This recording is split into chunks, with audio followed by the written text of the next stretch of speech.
Question 13. A scientist has a 120 milligram sample of an unstable isotope. The amount of the substance remaining in the sample decreases at a rate of 16% per day. At the end of T days, there is less than 30 milligrams of substance remaining. Which inequality represents the situation? After how many days will the sample size remaining be less than 30 milligrams? So all of these have a less than 30. So that part of the question, unfortunately, does not help us narrow it down.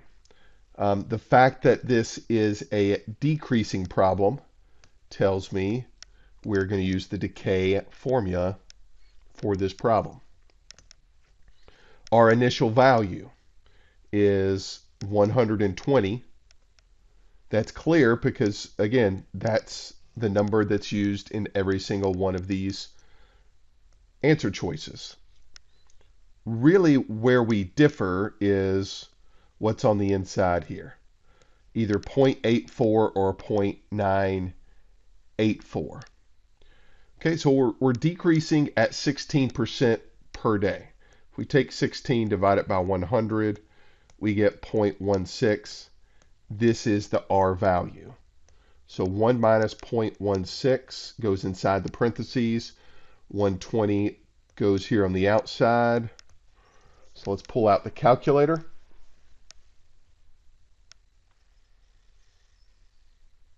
And we're going to take 1 minus 0.16.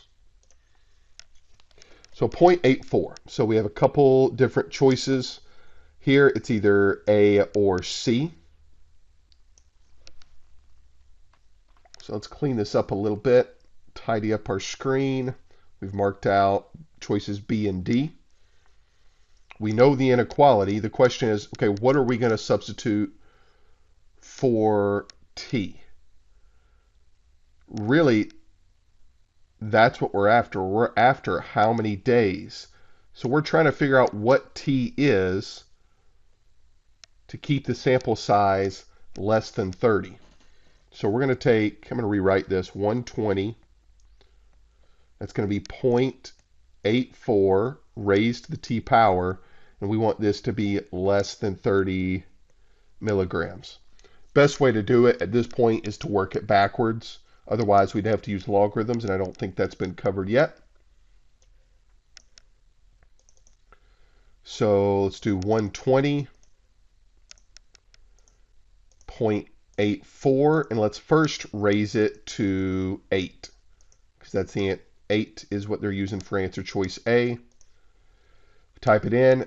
That stays less than 30. Let's go ahead and type in the other one and see what it gives us. 0.84 and raise it to the 7th power. Yeah, and that's well above 30. So clearly the answer is 8 days, which would support an answer choice of A.